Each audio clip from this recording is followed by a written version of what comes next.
En este vídeo vamos a hablar del desempleo.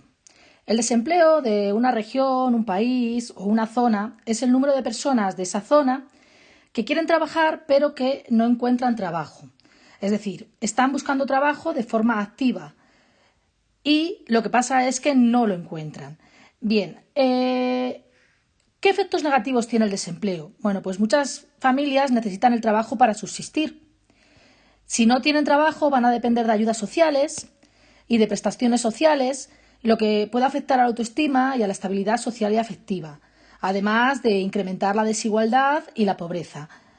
Los ingresos públicos, en forma de cotizaciones a la seguridad social y impuestos, los impuestos por la renta, incluso por el consumo, porque si no se tiene trabajo se va a consumir menos, van a bajar.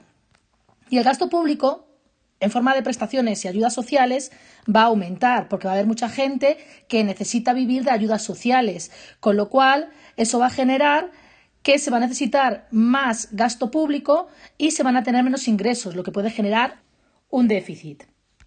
Además, no se aprovecha todo el factor humano de la región o la fuerza laboral de un país. Cuando un país ha invertido en educación y ha invertido en formación, pero no puede generar trabajo para esas personas van a tener que irse del país, con lo cual esa inversión en capital humano se está perdiendo.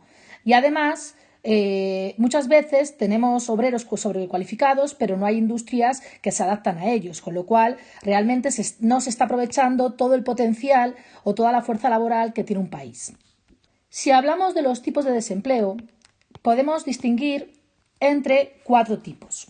El primero de ellos es el paro voluntario o desempleo friccional, que se va a producir porque hay personas que podrían estar trabajando, pero se toman un tiempo libre, se pillan una excedencia, pues para estudiar, para descansar, para encontrar un trabajo mejor, para cuidar de los niños. Entonces, este paro realmente no es importante. Y este paro es muy difícil medirlo, porque es un paro al final voluntario y es un paro que no es peligroso para la economía. Es decir, es un paro pues que al final es porque la persona quiere. Sin embargo, los otros 3 tipos de paros sí se pueden medir y además se pueden representar gráficamente y son muy fáciles de localizar. Bien, como vemos en la siguiente gráfica, que mide la evolución del paro de Torreperogil, que es el pueblo donde nosotros tenemos el instituto, nosotros vemos que hay picos que crece, decrece, vuelve a crecer, vuelve a decrecer. Entonces, eso nos indica que hay un paro estacional. Es decir, que hay estaciones en las que se genera trabajo y hay estaciones en las que se genera paro. ¿Por qué puede ser debido? Bueno, pues en Torreperogil hay campo, hay aceituna, con lo cual en diciembre, que es esta época, es donde en estos picos más bajos, en el último trimestre del año, que es cuando se recoge la aceituna, el paro baja y luego de nuevo vuelve a subir hasta que de nuevo el paro baja cuando se recoge la aceituna. Ese sería el paro estacional. ¿Qué se puede hacer para disminuir este tipo de paro estacional? Bueno, pues hay que buscar otras formas productivas de crear empleo que no dependan tanto de la estación. El siguiente tipo de paro que vamos a ver es el tipo de paro cíclico o coyuntural, que tiene que ver con los ciclos económicos. Es decir, que cuando la economía está en expansión y está creciendo, el paro disminuye. Sin embargo, cuando la economía está en recesión y las empresas, pues hay empresas que tienen que cerrar y la economía se está contrayendo, pues se genera paro.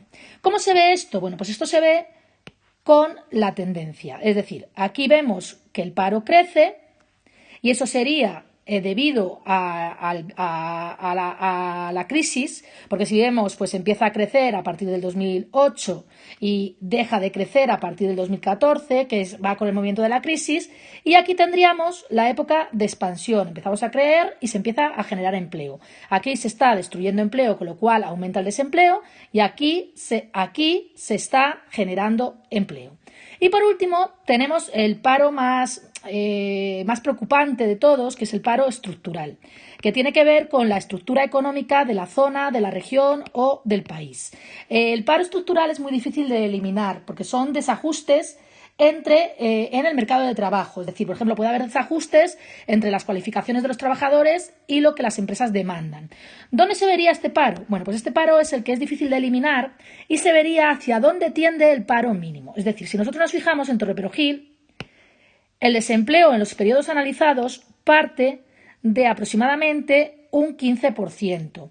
Y cuando nosotros hemos ido bajando de empleo, es difícil bajar de esa cifra, con lo cual el paro estructural se situaría aproximadamente en el 15%.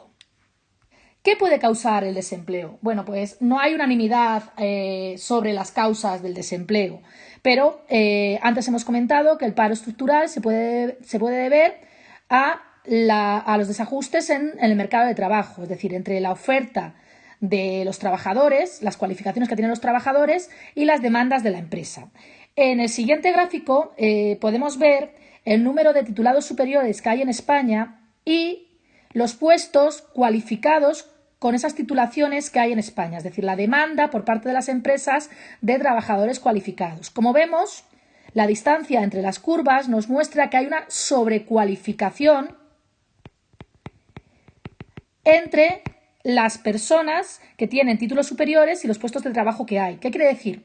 Que si esas personas quisieran trabajar del título de lo que han estudiado, muchas de ellas no encontrarían trabajo porque no hay empleos suficientes.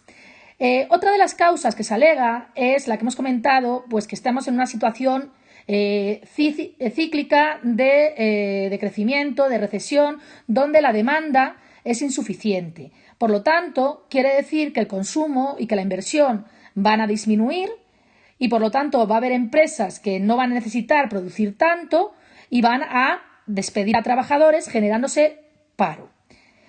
Para ello nos dicen que la medicina es una política fiscal expansiva o una política monetaria expansiva, como veremos en el tema que viene.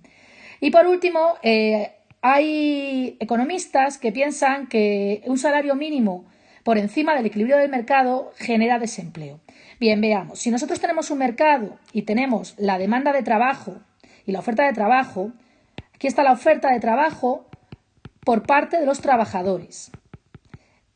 Y tenemos la demanda de trabajo por parte de las empresas, nosotros tenemos que este sería el precio de equilibrio y la cantidad de trabajo de equilibrio que se intercambiarían. Precio de equilibrio o el salario de equilibrio. Si el Estado fija un salario mínimo por encima del precio de equilibrio, lo que se generaría es un exceso de oferta. Y eso es, si la oferta de trabajo supera la demanda de trabajo, se generaría paro.